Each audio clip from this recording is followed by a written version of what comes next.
मोदी जी ने 3 कृषि बिल वापसी लेने की घोषणा की और यह घोषणा के साथ ही पूरे देश का विपक्ष मोदी जी का मजाक उड़ाने लग गया और कहा कि देखिए विपक्ष ने और किसानों ने आखिरकार मोदी जी को झुका ही दिया। लेकिन मोदी जी के जानने वालों का कहना यह है कि मोदी जी जब कोई फैसला कर लेते हैं तो वो कभी भी अपने फैसलों पर वापसी नहीं करते, इस तरह से कभी झुकते नहीं हैं। आखिरकार ये जो फैसला लिया गया है ये इतिहास है कि मोदी जी के जीवन में ऐसा भी पल है कि उन्होंने जो फैसले किए उस पर वो वापसी करते हुए और क्षमा मांग रहे हैं। आखिरकार मामला क्या है? तो आपको ध्यान होगा मोदी जी का जो उद्बोधन था जिसमें उन्होंने 3 कृषि बिल वापसी लेने की घोषणा की, उन्होंने उन कृषि बिल के बारे में वापसी करने के बारे में बोलते हुए कहा कि किसानों के फायदे के लिए इन 3 कृषि बिल को लाया गया था, लेकिन देश की सुरक्षा के लिए इनको वापस लिया जा रहा है। ये जो एक वाक्य है मोदी जी के द्वारा बोला गया कि देश की सुरक्षा के लिए इनको वापसी लिया जा रहा है, इसके बाद कुछ लोगों ने यह जानने की कोशिश की कि आखिरकार ऐसा देश के ऊपर क्या विपत्ति आ सकती है। तो आपको बताएं, अभी हाल ही में अमेरिका ने एक एडवाइजरी जारी की अपने नागरिकों के लिए और उन्होंने कहा उस एडवाइजरी में कि अमेरिकी नागरिकों को यह सलाह दी जाती है कि वो जम्मू कश्मीर में बॉर्डर एरिया में जाने से बचें क्योंकि युद्ध हो सकता है। यह घोषणा ऐसे समय में की गई है क्योंकि पाकिस्तान के अंदर तख्ता पलट की खबरें आ रही हैं।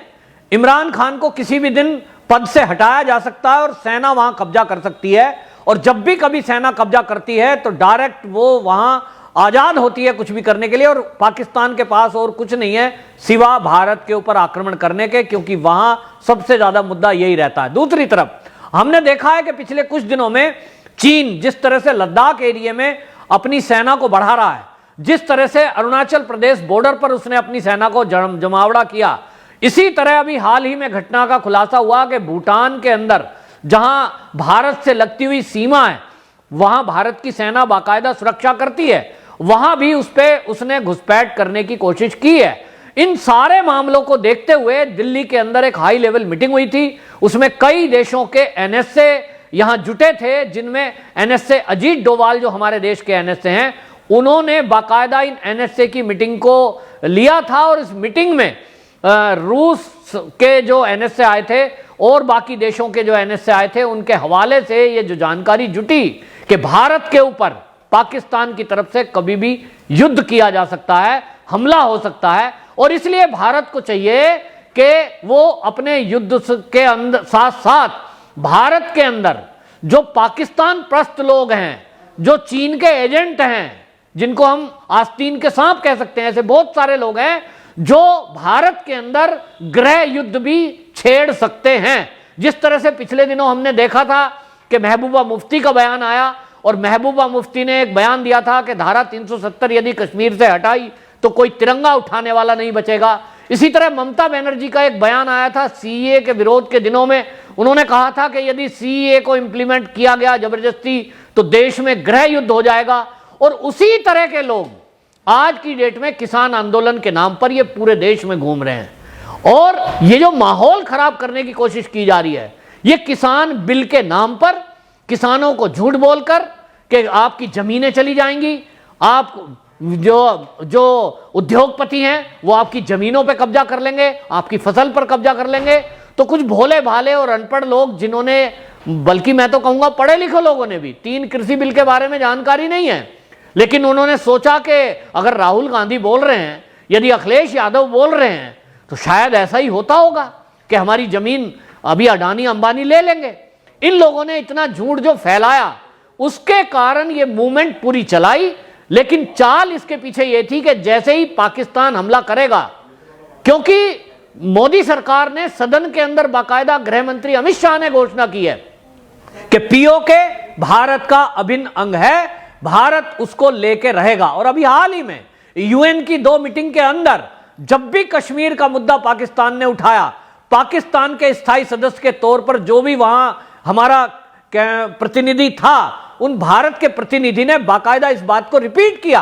कि पाकिस्तान ने पीओके पर अवैध कब्जा किया हुआ है, पाकिस्तान उसको तत्काल खाली करे। इस लहजे से, इस वर्ड से पाकिस्तान में बेचैनी बढ़ गई, और बेचैनी बढ़ी चीन की भी चीन को लगता है कि उसका जो सीपैक योजना है वो पीओके से होकर गुजरती है, अरबों रुपया उसमें इन्वेस्ट हो चुका है, दुनिया को कब्जा करने की नीयत से वो सीपैक बना रहा है। लेकिन अगर पीओके पाकिस्तान के हाथ से चला जाता है तो चीन की भी सीपैक योजना को करारा झटका लगेगा, वो उस योजना को चला नहीं सकता। और इसलिए चीन ने पाकिस्तान को आगे करके यह तय किया कि वो भारत पे हमला करे और पीओके को एक बार पूरी तरह और कश्मीर को कब्जाने की नीयत से हमला किया जाए। इस सबके मद्देनजर मोदी जी ने गंभीरता से इस बात को समझा, एनएसए के साथ बैठ के मीटिंग हुई और हाई लेवल मीटिंग में यह भी खुलासा हुआ, क्योंकि हमारे भारत की जो एनआईए है वो कनाडा में गई थी जांच के लिए इस खालिस्तानी मूवमेंट के द्वारा जो फंडिंग हुई, ये जो किसान आंदोलन की फंडिंग का मामला था, इसकी भी जांच के लिए। तो जो खुलासा हुआ है वो बहुत चौंकाने वाला था, और वो ये कि चीन के इशारे पर ही खालिस्तानी मूवमेंट को दोबारा चलाया जा रहा है, कुछ एनजीओ के जरिए ये पैसा दिया जा रहा है, और कई सारे ऐसे संगठन हैं जो यहां गृह युद्ध की स्थिति फिर से पैदा करना चाहते हैं। अगर पाकिस्तान या चीन कोई बॉर्डर पे हमला करते हैं, युद्ध करते हैं, तो ऐसे में ये कुछ संगठन हैं जो चीन और पाकिस्तान के इशारे पर अंदर भारत के अंदर भारत की आंतरिक सुरक्षा को खतरा हो सकते हैं। उसमें बब्बर खालसा इंटरनेशनल, खालिस्तान जिंदाबाद फोर्स, खालिस्तानी टाइगर्स फोर्स, और इस देश में फंडिंग करने वाले Canada, Britain, America, Australia, France और जर्मनी, ऐसे देशों के जो कुछ लोग हैं इस मूवमेंट को चलाने के लिए वो जुड़े हुए हैं। और इस सब खुलासे के बाद जब ये जानकारी